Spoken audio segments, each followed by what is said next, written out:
The Coast Guard, the oldest continuous seagoing service of the United States. I still remember the day Owen got in. Widest smile I ever saw on him, apart from his wedding day of course. It had been a dream of his since we were kids. Having shared our love for the ocean, I understood him. But where he had gone for the Coast Guard, I had settled for a swimming instructor. Not as fancy, but I enjoyed it. Through the years, Owen and I would meet up and share typical stories. Nothing that seemed too out of the ordinary. It was only a few months after he joined the Coast Guard when I started to see him change. His demeanour, his expression, and overall energy that he'd bring just wasn't the same. It wasn't until I finally confronted him about it when he began to really open up about what had been happening. The following are some of the stories he shared with me over the years. Story 1. If you guys know anything about the Coast Guard, you'll know that one of their main missions is search and rescue. One particular story involved the search for this kid after his parents reported him being carried out by a rip current. The thing that stood out about this story though was how the kid had gone missing. According to the parents, they'd brought their kid along with a friend for a beach day. While the parents had been laying out in the sand, the kids had gone to the shore to see which one could hold their breath the longest underwater. The mother claimed she could see them both not too far from the shore when they went under. Less than a minute later, the friend's head popped back out, but her son's never did. The kid's friend appeared to be just as confused as the mother, going back under, only to pop out and look around. They looked around, but eventually began to panic, alerting the entire beach, at which point someone called 911. The kid's friend had told them that they'd been staring right at each other before going under, and that he'd kept his eyes closed underwater. When he came up and didn't see him, he went down again, eyes open this time, but the kid was gone. The parents had assumed it was a rip current because they didn't know what else could have taken him so suddenly. The chances of it only taking one of the kids when they were only a few feet away from each other wasn't likely though, and any type of marine life large enough to take a kid that size would have been spotted that close to the shore. Owen told me they spent the better part of a week searching for the kid, but they never found any traces of him. Story 2. One case he told me about that freaked him out involved the report of a foreign vessel being spotted in the area. He was sent out with a team to investigate. When they got there, a fishing vessel had anchored next to a sailboat in poor condition. When questioned later, the fisherman claimed he'd only wanted to help after spotting the sailboat and didn't want any trouble. When Owen's team boarded the vessel, they found a young married couple. They were hiding in the inner cabin in a closet space, both visibly shaken. Owen tried talking to them, but they responded in another language. When the team took them outside, the couple trembled, looking around them in fear. Owen said it was a cloudless day and the ocean was extremely peaceful, so he didn't understand what had them so frightened. They kept rambling something the team couldn't understand. One of them even yelled at some point. Someone eventually realized they were speaking Italian and were able to find a translator to talk to them over their radio device. The translator told the team that the couple was incoherent, that they were rambling about the storm and a black and white thing. They weren't getting anything from the couple out there, so they decided to take them back to the mainland. The translator managed to calm them down and they agreed to head back together. On the way there, one of them started talking to Owen. She was shaking again and looked terrified. Her words seemed almost as if she was pleading to him about something. Owen got the translator on the radio, but he told Owen to ignore her. Easier said than done. Looking back, he remembered feeling uncomfortable, the woman being only one of the reasons. He said he felt very anxious while the translator continued to advise that he ignore her. She eventually started to yell though, and the team tried restraining her while the translator attempted to calm her down. She pushed on, screaming, fighting them while looking at something behind them. She was really losing it when they all heard a loud splash behind their boat. The woman went silent then. She looked for her husband, who had fallen asleep early on and sat beside them. Neither one spoke for the rest of the trip. The proper authorities took the couple once they reached land, and Owen didn't hear anything about them after that. He did manage to speak to the translator not long after though. Curious, Owen asked him what the woman had been saying. The translator laughed, told him she was nuts, but then went on to say that she'd been repeating the same thing over and over and over again. It's coming. It's here. It wants you now. Story 3. Another bizarre missing person story that also involved kids. In this one, the parents had just bought a boat and took the family of 5 out for the day.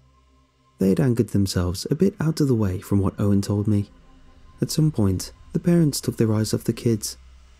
They said it must have happened within 5 minutes, if not less. But suddenly, they heard the splashes. The parents rushed down, but only saw the after effect of their fall. The water already adjusting back. The oldest child, a boy about 14 or 15, said he'd seen them watching the water from the side of the boat. He looked away just before they both went in.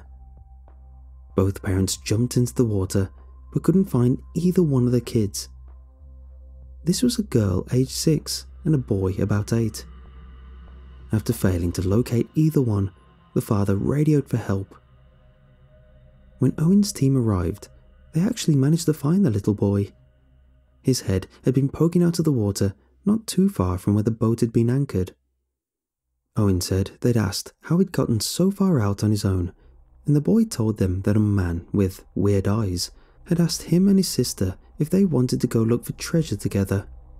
The man had apparently climbed to the boat, quote, like Spider-Man, and pulled them into the ocean, then dragged them away underwater. The man then told the boy that he'd take his sister to the treasure first and then come back for him, that he was not to move from there until someone came. That was the point they'd found the boy. Following this, they searched long and wide for the girl, both by sea and air. They assumed the girl had been kidnapped, but no vessels were found in the area. It was Owen's longest search and rescue mission up to that point, taking a lot of manpower and a heavy toll on him. While glad they had found the boy, the family was a wreck, blaming themselves for not keeping their eyes on their children. The oldest kid especially. Owen said the boy had been non-stop crying and even asked to please let him help in looking for her. A little over a week later, they were calling it off, having found nothing. No one wanted to make the call, but Owen said he could hear the screams on the other side of the phone, even from a distance. The weirdest thing though, Owen had told me, was the description the younger boy had given of the man. He described his eyes as weird, in that they were large and had different coloured circles inside. He looked at this to mean multiple pupils in each eye. Not only that, but he also said he'd seen holes on his neck, like the, quote, smoking people on TV. It was one of the most head-scratching cases he'd worked on. Story 4. From time to time, Owen had heard reports of compasses taking a full 180 turn. Sometimes the crew wouldn't even notice. They'd be heading west, and at some point, and half an hour later, they'd find themselves twice as far from their destination, having gone east instead. He said it happened to him once, but they noticed the change fast enough to change directions before going too far. They blamed the electromagnetic field or some science thing, but I don't know much about that to say for sure. Story 5. There was a time when they had a shark migration happening. They made sure to tell everyone to avoid the area. One guy didn't listen though, and purposely went out there to see the migration happen live. The call went in not long after. A large patch of blood spotted on the shark's migration trail. When they went out to investigate, they were surprised to see a man in a small boat. Same curious guy that had ignored the order was the one that made the call. The blood patch was huge apparently, made up from the remains of dozens of sharks. At first, they thought the sharks had attacked each other for some reason, but then they stumbled upon one that had had half its body bitten off, just down to the freaking middle, Owen had told me. We're talking about a shark about 6 to 8 feet long, about 2 meters, that Owen described as being bitten in half by something even larger. Hell, if I know any animal capable of biting a shark in half and then leave the carcass behind, much less one that would feast on an entire school of sharks. Story 6. The last story I'll share is probably one of the weirdest. Owen said he'd been introduced to this not long after joining. Said the other guys would chuckle whenever it was reported, but would ignore it and just go about their day after. He didn't understand why at first, but everyone told him it was best not to ask questions and to never ask the superiors about them. It seems that from time to time, while patrolling, teams would report finding these random sandbars in the open sea. The sandbars would always have large, odd-looking patches of vegetation growing around them, sometimes of different shapes and colour. Owen said the things would disappear within a day, sometimes even within a few hours. The orders for them were simple enough. If you see one, report it. If it disappears, report that too. Never approach them. Most importantly, don't mention them to anyone on the outside. That last rule is out now though. Whoops. They'd been very specific when they told Owen not to pay them too much attention, and he did just that. I could tell he was really curious about them though, but he insisted he'd grown used to them, to the point he'd chuckle along with the guys whenever they were reported. Owen told me a lot of the stories through the years, so if anyone is interested, I'd be open to share more of them. If anyone has any theories or explanations of any of the things I've mentioned, let me know.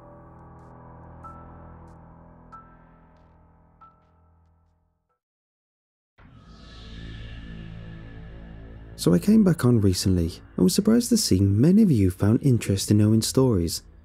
Sorry it took so long for me to update this, but I wanted to make sure I wrote the stories as clearly as possible. Let me talk about some of the things you guys mentioned first. First of all, a number of you guys seem to be interested in the sandbars and even threw in some theories. I'll have a story for that later. Owen never mentioned going on any of the sandbars. They were forbidden from even getting near, but that didn't mean there weren't some close calls. Like I had mentioned, the vegetation always appeared different, colour and size. While most were underwater, there were times where he'd tell me about tall plants around them, sometimes even the size of small trees. It's hard to imagine what they could be. One of you even mentioned they might be the backs of giant creatures, as if the ocean wasn't frightening enough. Second, there was a mention that the shark blood patch might have been caused by orcas. While it's a possibility, it's hard to imagine any animal taking on a whole school of sharks, even an orca. Maybe if they were in a group it would be possible, but you'd think there would be orca carcasses too though, right? Owen told me they'd only spotted shark remains from what was even recognisable. Tough to say what it really could have been. Third, as far as I know, Owen didn't see any stairs on the ocean floor.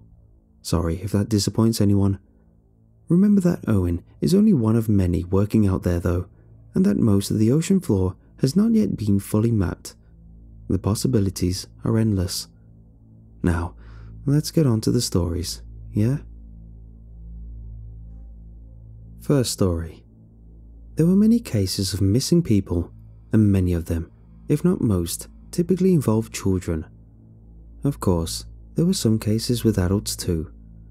A particularly disturbing one involved a male diver who'd gone out one Saturday afternoon. His wife would usually accompany him, but she hadn't been feeling well and told him to go alone. When her husband didn't return that night, she called it in. Owen's team found the boat the next day.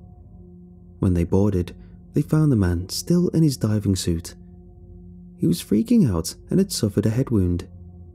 He was speaking fast, and the team had a hard time calming him down enough to understand what had happened. According to this guy, everything had been going well until he came back up to his boat. He said there was someone just standing in the middle of it, their back turned towards him. They were naked, dripping wet, and looked extremely scrawny from behind. The guy didn't spot any other boats or anything nearby, so he asked if they were okay and where they'd come from. When he walked up to this person, they turned around, and where his face was supposed to be, he only saw a long, vertical line. This line, according to the guy, was its mouth, which had opened to reveal rows of pointed teeth, quote, like a shark. The guy freaked the hell out, moving backwards, and fell overboard, hitting his head on the side of the boat. He said he almost passed out, but when he heard a loud splash next to him, the adrenaline kicked in. He climbed back into the boat and boarded up in the cabin. He tried to start the boat, but it wouldn't turn on. He was convinced that the thing had messed with it somehow. He was stuck. Through the night, he claimed he could hear the thing jumping in and out of the water, waiting for him. Owen's team thought he might have hit his head during the dive and might have hallucinated. One of them even suggested he might have been coming off something. They couldn't say for sure. It's a bit disturbing, and one that still gives me chills from time to time. Story 2. There were times that Owen would see large rock formations in the distance. He tried to get closer, but he'd never be able to reach them. Migraines are a thing, of course, and that's what they would often write them up to be. Owen wanted to believe this as well, but there were times the formations would be the shape of large monoliths. He said if he stared at them long enough, he could see movement happening around them. Large, bird-like creatures flying about. I want to think there's a rational explanation for this, but it's still really strange. Story 3. There was another case where an older man, about 68 years old I believe, went missing. He was an author on a solo trip, and when he didn't dock on the scheduled date, search parties were formed. They found his sailboat not long after, empty, and his belongings scattered around the vessel.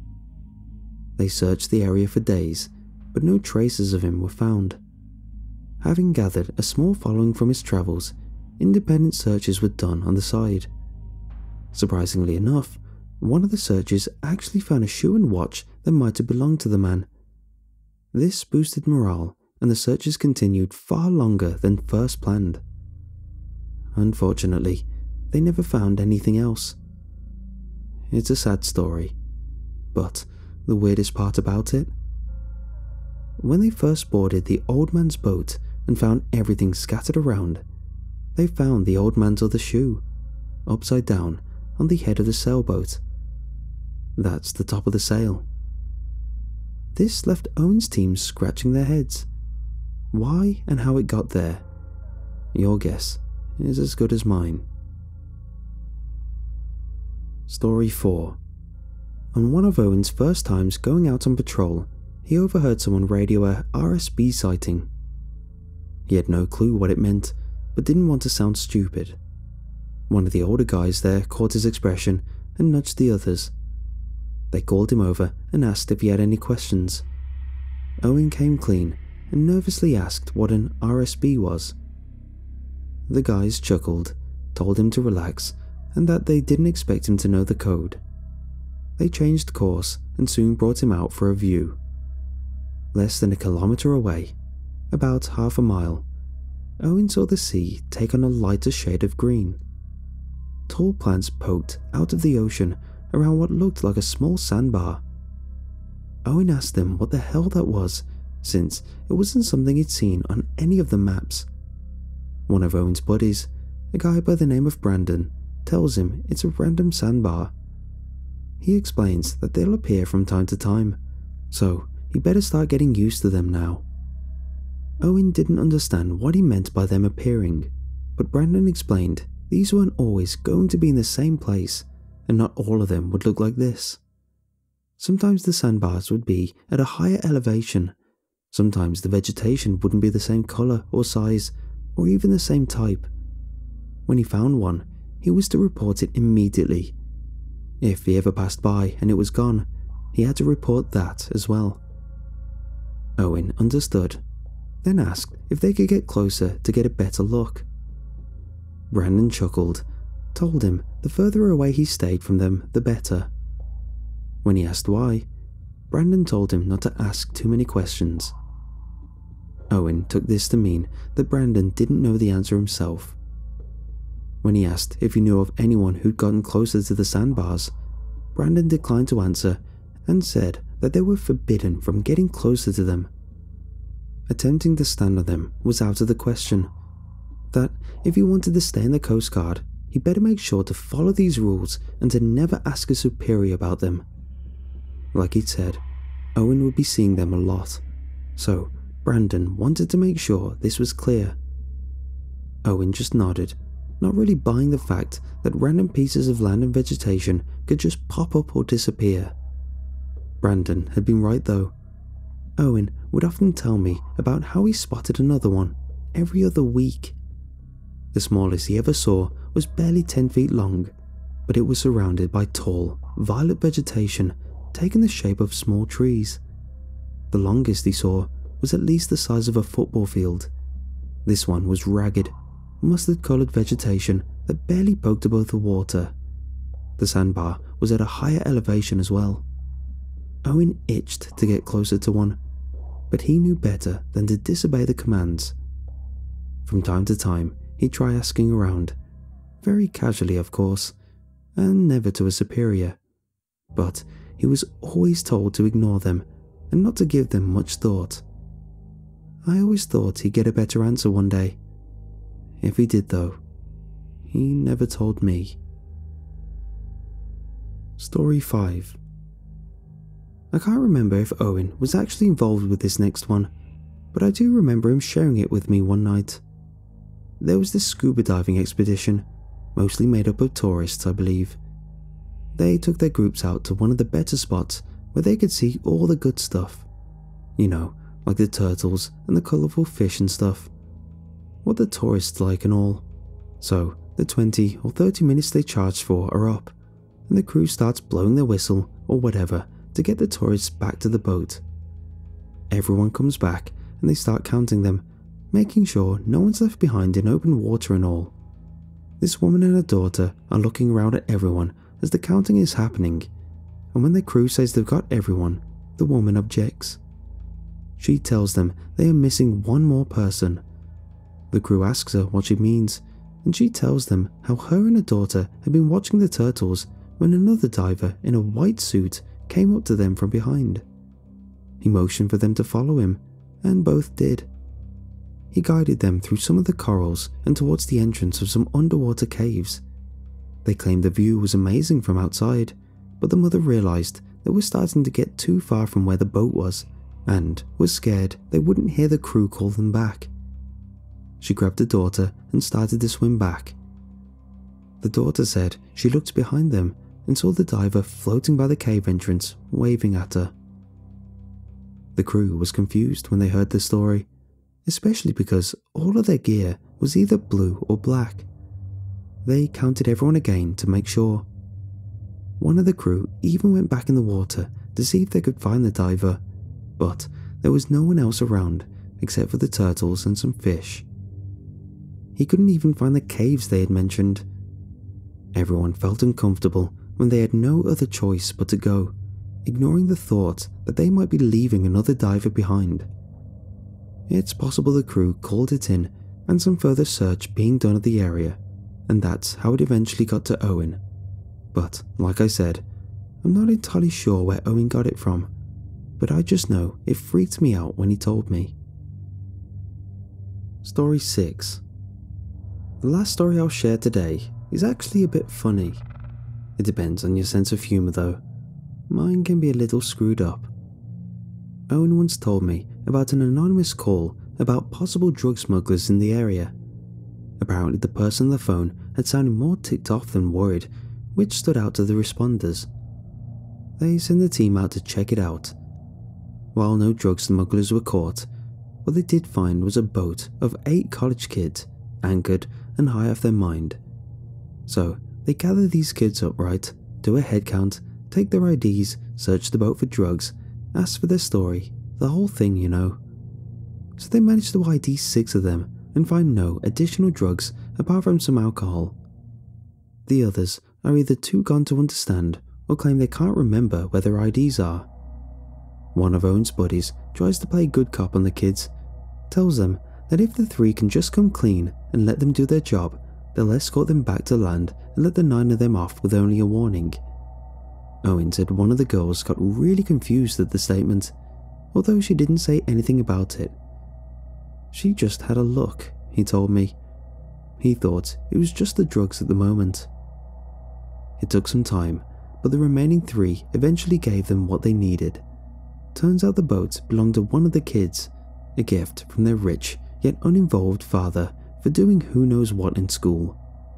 The trip was to celebrate the whole event, and of course, someone had to bring some pot. It seems that at that point on the trip, they had crossed paths with another boat, and a few of the kids had made lewd comments and gestures at them. The other boat had held a family, including younger kids and 1 teen. It didn't take long for Owen's team to put 2 and 2 together and assume that the family had been the ones to make the original call. So they ended up taking these kids and their boat back to the mainland and give the boat owner a fine of $500. As they were exiting the boat, Owen's team does another head count, but comes up with 8 this time. They stop the kids and count them again, coming up with the same result. They ask them who's missing, but they say they're all there. Not believing them, the team checks the boat but can't find the missing kid. They decide to call out their names until they get to one that no one answers to.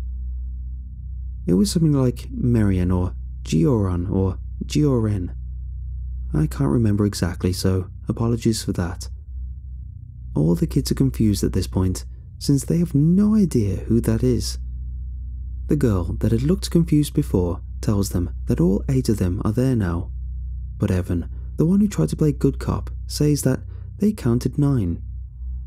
The kids look at each other and try to remember if there had been an extra person they'd forgotten about, recalling how they'd gone to the owner's house in 2 cars, 3 in one and 4 in the other, plus the owner would make 8. That's when one of the kids starts freaking out. He starts yelling about how when they were anchored, he remembered seeing this other person with them. He wasn't sure who he was, but didn't want to seem rude and was honestly too high to care. Another one of the kids then remembered as well, said they saw this guy just walking around, taking some food, having a few drinks. He looked like he'd just come out of the water because he was dripping it everywhere. That's when all the kids go pale, as if they were remembering simultaneously that there had been some wet, unknown guy on their boat for hours. The owner recalled seeing the trail of water all around the boat and getting ticked off because he almost fell. Each kid started telling their own experience with the stranger, from conversations with them to sharing a blunt. One of them even claimed he'd asked her if she wanted to go to another part of the boat with him for some time alone, but she declined the offer. Despite all this, no one ever questioned his being there. The team had some trouble believing the story, but they couldn't find the other person and just ended up letting the kids go. Owen told me the story incredibly puzzled, but also half laughing because he could only imagine how high they had to be to not question a stranger just showing up to your boat in the middle of the ocean and staying there for hours. These have been by far the most bizarre stories Owen ever told me before passing. His wife and I occasionally meet just to see how things are going. She took his passing quite hard, as did most of us who were close to him, so it helped to have someone to lean on about it. She's actually mentioned a few things Owen told her about the job in the past, so I wonder if Owen ever told her any stories she didn't tell me. I still do have a few more stories as well, so if you guys want to hear more, just let me know. And like I said last time, if you have any theories that could explain anything I mentioned, please let me know. Thanks for listening.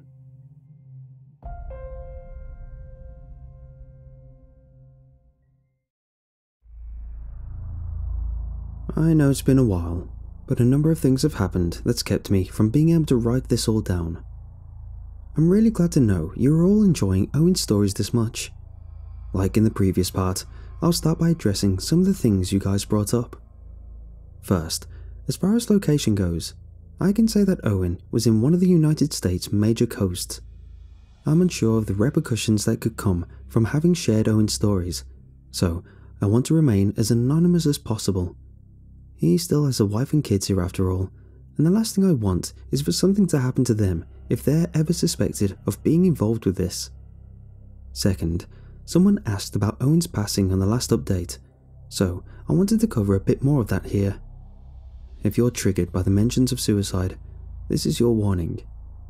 Like I said in the first part, Owen began to change a lot from his experiences on the Coast Guard. He was more distant, much more in his head. He'd be distracted often and easily scared. His wife would find him up late at night in his study, reading, researching, looking up who knows what.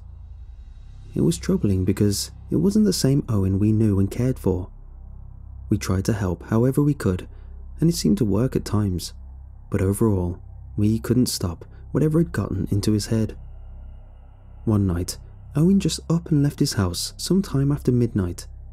His wife didn't realise until the following morning. He'd usually spend most nights in his study, so she thought he'd been there all along. We found his car that day in a nearby harbour. We weren't sure where he had gone until his shoes and clothes were found by the shore. It was too early to start assuming, but a lot of us already had an idea of what could have happened. Still, we went out to the ocean to search for any signs of him while others continued searching on land as well. It wasn't until a few days later, when his body was washed up on shore, a lifeguard found him early enough to secure the area before anyone else spotted it. His wife called me sobbing with the news, and I don't think I'll ever be able to forget that phone call. Owen had been my best friend, someone I'd grown up with and always had by my side. It still remains one of the worst days for me. His wife asked me to come with her to identify the body. When we got there, they pulled the covers down. I saw Owen. It was him, just as he had been when he was alive, and this in itself was confusing. I had assumed that Owen had drowned after all, and therefore had assumed his body would be, well, messed up in some way. Puffed and big, or just something signalling decomposition. Yet Owen looked like he was still Owen. No enlarged skin, no unnatural colour. You could have told me he was sleeping, and I would have believed it. The medical people told us he died of a heart attack. I tried asking more questions, but they didn't tell me anything. If they told his wife, then she never shared the information with me. Now, for today's stories. Story 1. A dinghy is found by a cargo ship. Inside is a man along with the body of a child. The man tells the investigators that he was the captain of a large sailboat that had been caught in a bad storm and sunk down. The sailboat had apparently held a family of 4, along with the man and his own wife. He claimed to have found the body of the child from the wreckage and attempted to resuscitate them, but had been unsuccessful. He explained that the father of the family had hired him to take the family to a nearby island for a vacation. With no other survivors from the incident, they have no option but to believe the man. 5 days later, Owen and his team are doing patrol when they get a report of a kid being picked up from a small inflatable raft. The kid was badly burned from the sunlight, dehydrated, and basically on the verge of death. Any longer, and she wouldn't have lived to tell a story. From what Owen told me, after the girl recovered, she told the investigators how she managed to escape a sinking sailboat in the middle of the night after waking up and finding the vessel sinking. She told them she'd been with her family on vacation and how she found both her mother and father dead on the deck after waking up. The captain was there and he told her to go back down to the cabin and stay there until he told her to come up. Scared, the kid obeyed. She looked at her parents one last time and went back down. It wasn't until the water got up to her waist that she decided to go back up. The captain was gone at this point, as were the bodies of her parents. The boat was soon to follow them. She didn't wait for that to happen though, and quickly rushed to get the inflatable raft on the water. When asked how she managed to survive all those days, she said that the, quote, chubby dolphins had brought her food once a day. They usually swam around her in the days, and at night the bigger things would swim below. When asked if she could describe what they looked like, the kid said she never actually saw them, only their shape far below the water. It didn't take long for the investigators to put the two stories together and start searching for the man. They eventually found him in a hostel. He'd checked in under a false name and had used a razor blade to take matters into his own hands. A further look into the man's history would reveal a series of suspicious incidents he had been involved with, which included previous wives and insurance money. It seems as though as soon as the man found out the kid survived, he'd gone to the motel to end it. With her family gone, the kid went to stay with an aunt in another part of the country. Owen said she looked fine, thankfully, but the entire story itself was a tragedy that stayed with him. Story 2. There's a lot of creatures out in the ocean. Owen saw multitudes of them through the years, sometimes from far, sometimes even close enough to touch them. He knew which ones were safe and which ones could easily end you in under a few minutes.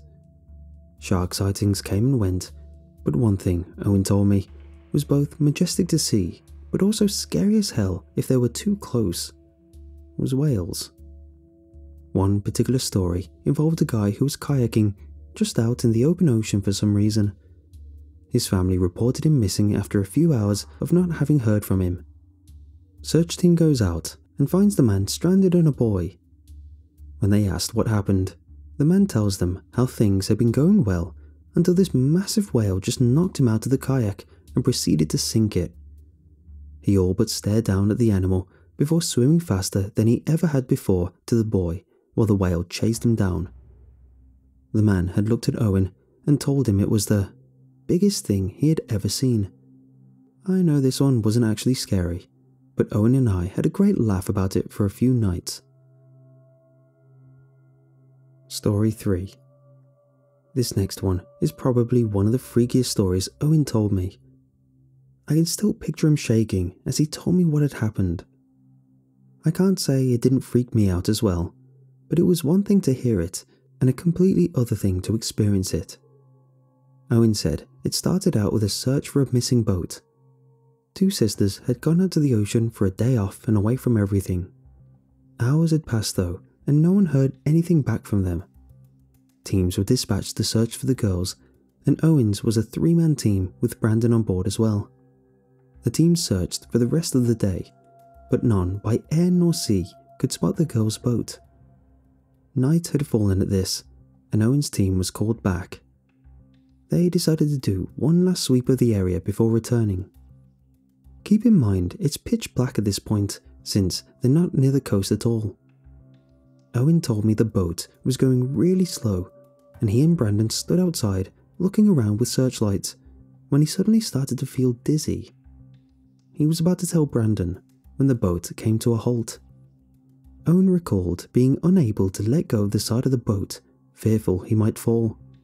But he yelled out to Brandon. Brandon shouted from another end of the boat and told him he was feeling, quote, heavy as hell and couldn't move his legs. Owen was about to tell him he felt the same way when a high-pitched sound burst through his eardrums. He told me it was like someone blowing a whistle through a megaphone right on your ears. He fell to the ground, screaming for Brandon, but he couldn't even hear his own voice through the noise. He looked around trying to find the source. His mind raced to figure what could even make a noise like that. Just as he felt like his head might explode, the sound started to fade. Owen regained his composure, although his ears were still ringing. He met up with Brandon and the third member of the team, who were asking themselves what the hell just happened. Obviously, neither of them had any answers. They didn't sit on it for too long and agreed to head back to land immediately. If they were to try figure it out, it would not be in the middle of the pitch-black ocean. It was barely a few minutes later when they began moving when Brendan told the third guy to kill the engine. Owen didn't ask him what's going on, but he shushed him and asked him to listen. For a moment, Owen only heard the sound of waves hitting the boat. The wind had died down and the ringing in his ears was all but gone. Then, in the distance, he heard it. Wailing. Someone sobbed in long, whining noises. Owen tried to hear the direction it was coming from, but he couldn't pinpoint it. Whatever it was, he heard it all around them, and it was definitely growing louder. The three of them stepped out, and as soon as they did, the wailing stopped. Brandon called out using the names of the girls, but there was no response. The three of them looked at each other for a minute, then Brandon tried to call out the girls' names again. The name hadn't even left his mouth when the most fear-filled shriek blasted around them. It was the closest Owen came to messing his pants that night. Owen said the thing was deafening. The third guy ran back inside and turned the boat on. The engine roared to life as the shriek flat out stopped. They rocked forward, but the engine died again, along with the searchlights and all of the lights inside the boat. Yeah, they were actually in the pitch black now. Brandon was cursing now. The other guy was trying the radio along with Owen. All three were on the verge of panic when they hear something. A soft voice. I get chills just remembering how Owen told me how it all went down. He said it was a girl's voice, loud and clear, speaking outside their boat. It said, "Help me, please help me." The three of them looked outside, and even in the pitch black, they could see the silhouette of a person. They were submerged at their waist, their upper body stuck out of the water and appeared to be facing them. There were some sniffles coming from the silhouette. They were sobbing.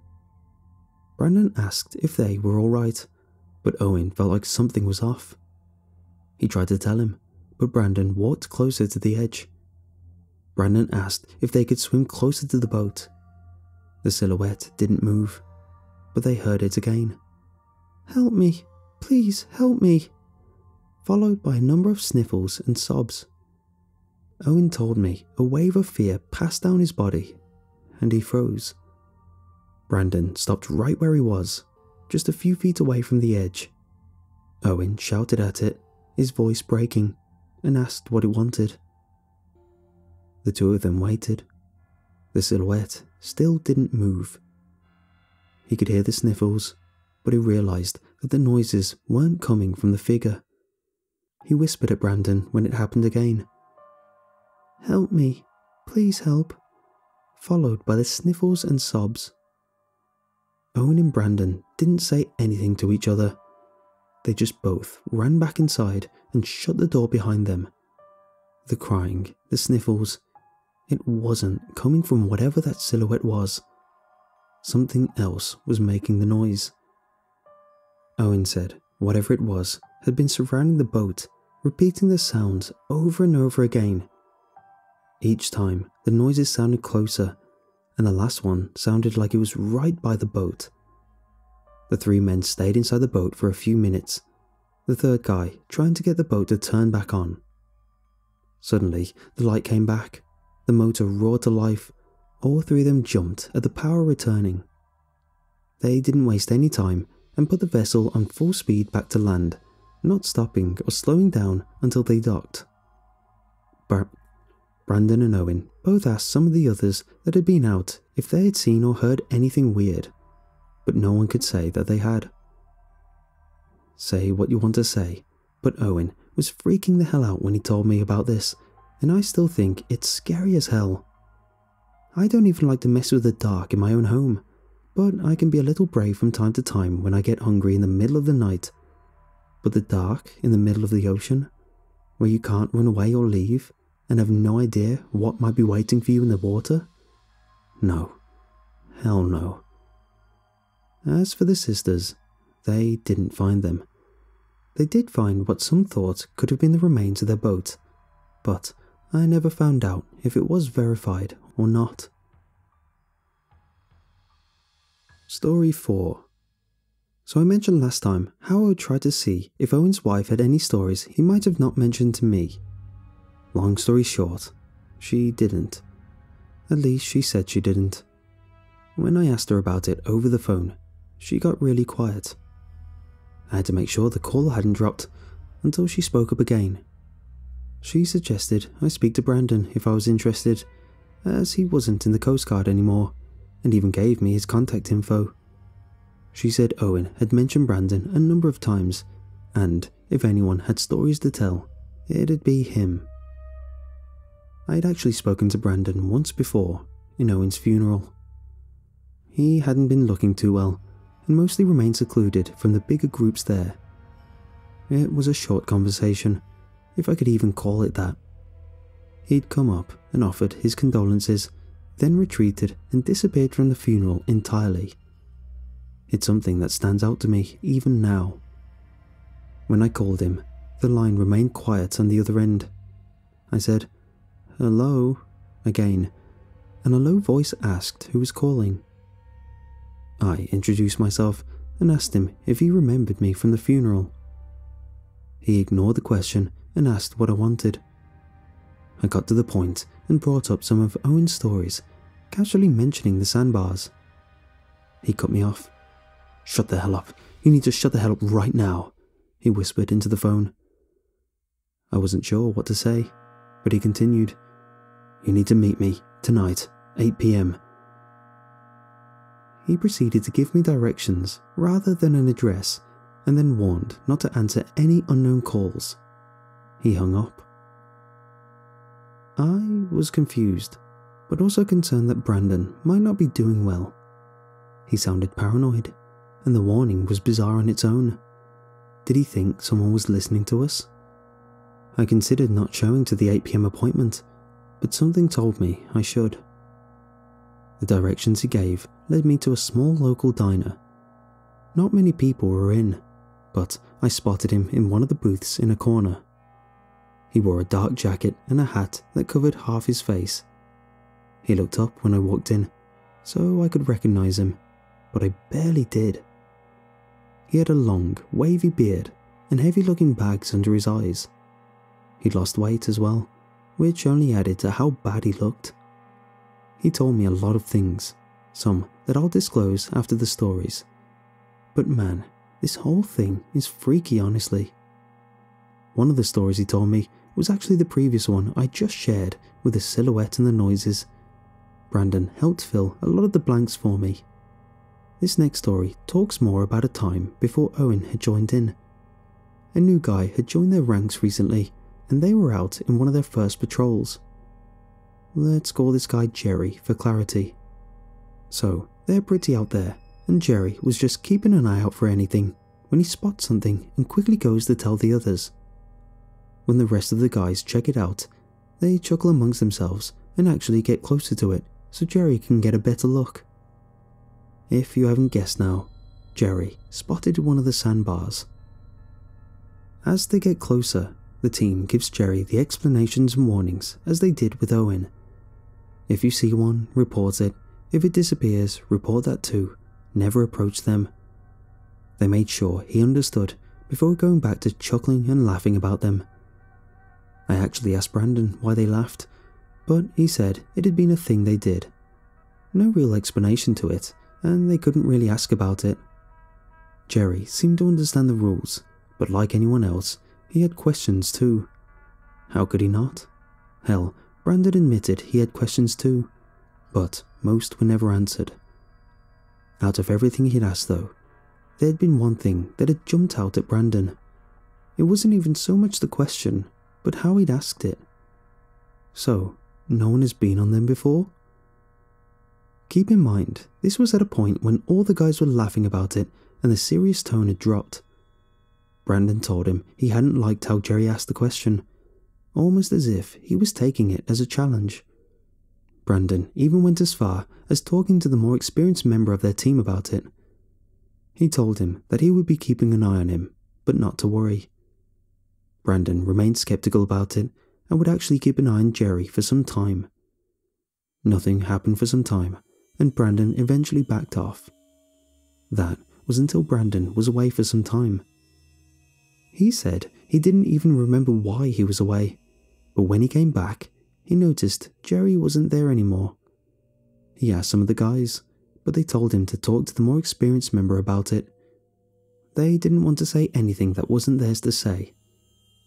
When Brandon asked the experienced member, he said that Jerry's wife had a miscarriage and that he'd gone home.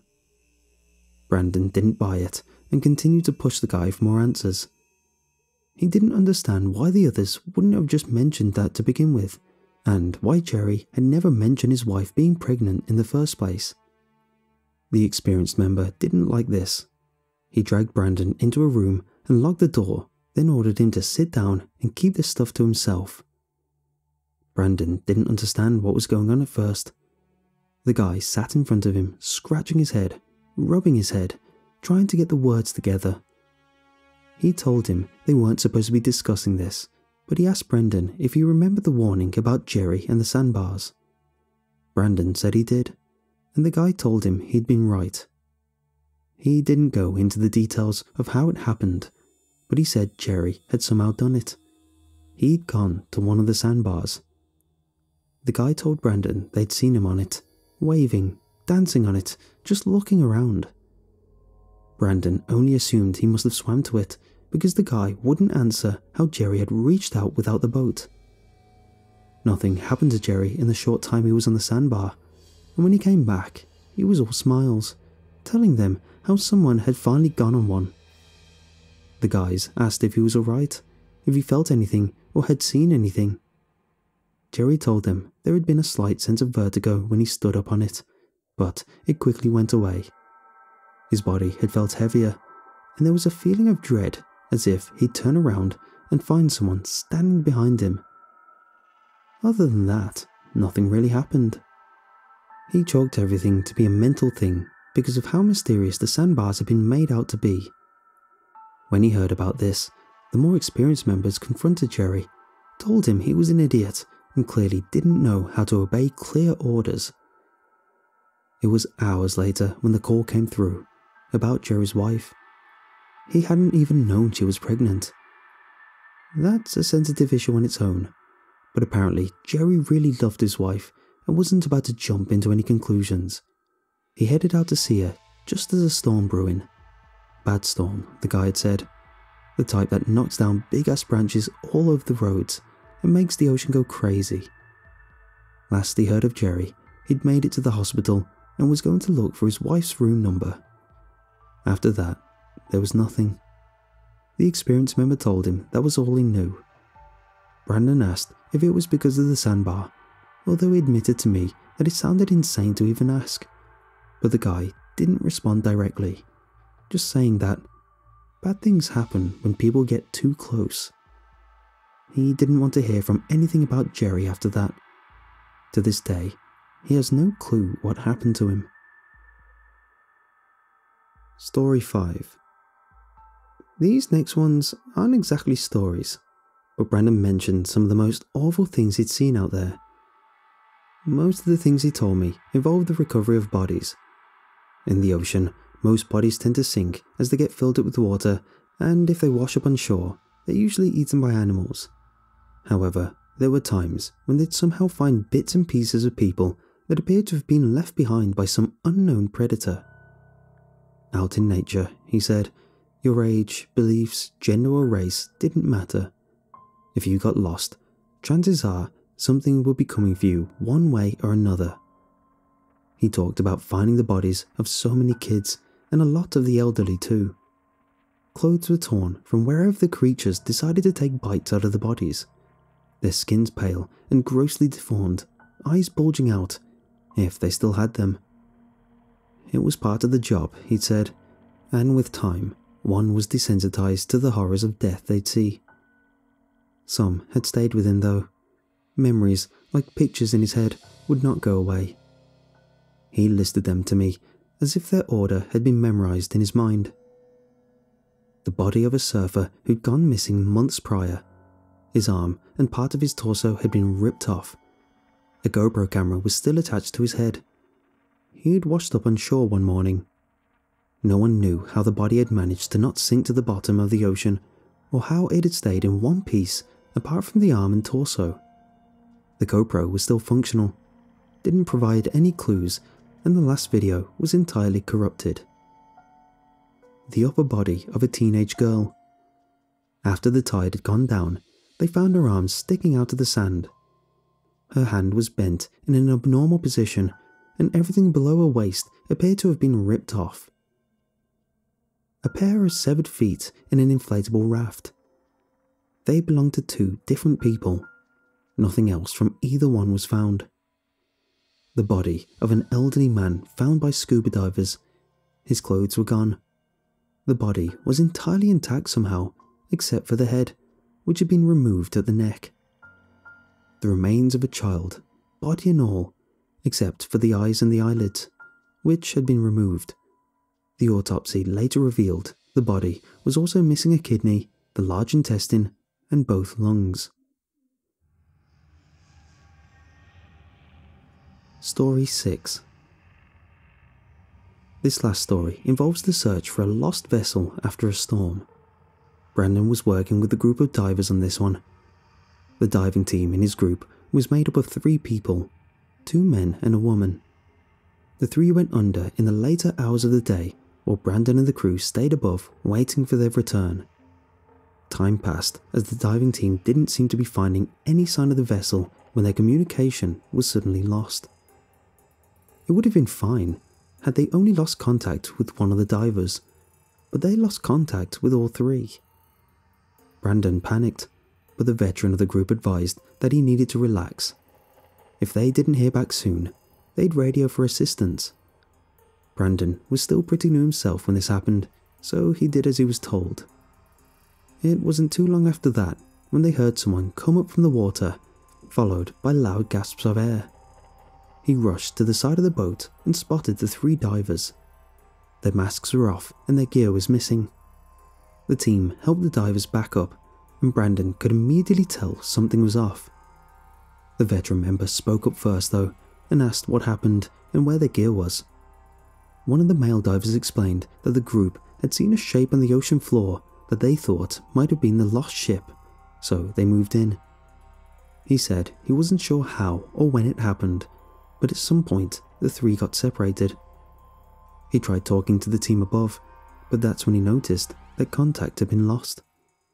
He sought to keep going either way, realizing that he was bound to run into the others if they were headed in the same direction. As he got closer, he said he started to feel bad. He described the feeling as if he were falling asleep. His vision clouded, but he remained fully conscious. He noticed the closer he got to the object, the worse he felt. It eventually got to the point where he felt like his body had gone completely numb. Only then did he decide to turn back, but the feeling still didn't go away.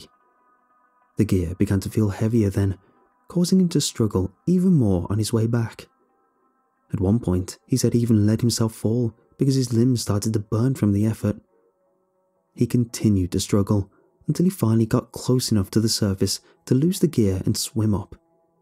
He claimed he didn't see either of the other 2 divers until he came out of the water. The veteran member stared at him for a moment, his stern expression never wavering, then turned to the other 2 and asked if that's what happened to them. They nodded without adding anything else. Although it was weird as hell, Brandon still felt like more was off. The expression of the 2 divers' faces told him there was. They not only looked scared, but also confused and slightly disoriented. The veteran member gathered the entire team and ordered them not to mention this to anyone. They hadn't found any sign of the ship, and that would be tragic. but maybe others had had better luck. The dive was to stay between them only, and the gear had accidentally been lost in the ocean. Brandon thought someone would question the order, any of it, but no one spoke up or said anything regarding it, so he saw no other choice but to agree as well. He wasn't done though, and when they got back to mainland, he went to talk to the divers. He found the two in one of the rooms. The woman was crying, and the man looked similarly distraught. They tried to pull themselves together when he walked in, but Brandon told them to relax and asked them what was going on. The man tried to tell him they were fine, just still shaken up by what happened, but the woman wasn't having it. She said they needed to tell someone. The man tried to argue, and they went back and forth for a minute, until he finally caved. The woman looked up to Brandon and started to tell him how for the most part, everything that the other diver had said was right, except for the part where they got separated. What they told him was that after they lost communication, they approached the shape on the ocean floor. They didn't know what it was, but right before they turned back, they realized something was coming towards them from the shape's direction. They tried to outswim it, but it was fast. When they looked back, whatever it was had pulled down the third diver. They tried to reach down for him, but whatever it was took him all the way down and then more, as if the body was swallowed by the earth. The other two made a swim for the surface, ditching their gear until they were out. It only took a second for them to realize the other diver was there too. The team helped them onto the boat, and the rest was what Brandon had seen himself. When she was done, the only thing that came to Brandon's mind was where the man was.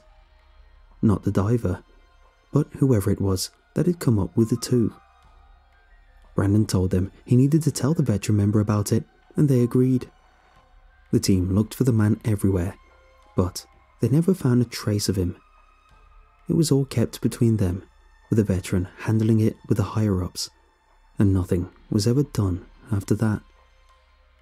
As usual, this was much more longer than I anticipated, but it felt necessary to properly go over the things that Brandon told me. When he was done, he cautioned me about sharing these stories with anyone. He could understand my curiosity, but it wasn't in my best interest to attempt to share these stories or even try to look into them. He went over this whole bigger powers at play speech and different theories he had about them. There was a point where he began to get paranoid, looking around the diner, looking at the windows. He said I'd been there too long, and that I needed to lay low now that they had probably seen me with him. I didn't know what to say to him, but he pushed, made me swear I wouldn't go around making dumbass calls like I had with him. At least for some time. He said if I needed to talk to him again, to come to this diner and leave a note taped under the exact same table we sat on. He said it might take a while, but eventually he'd respond. Then he got up, left a few bills and left. I'm not going to say I believe him, but after some thought, I've decided that I'll be taking a break from these stories now. Owen was truly one of my closest friends, and I feel like I've shared so many of his stories already. There's more, of course, but for now, I believe it's best to let it be.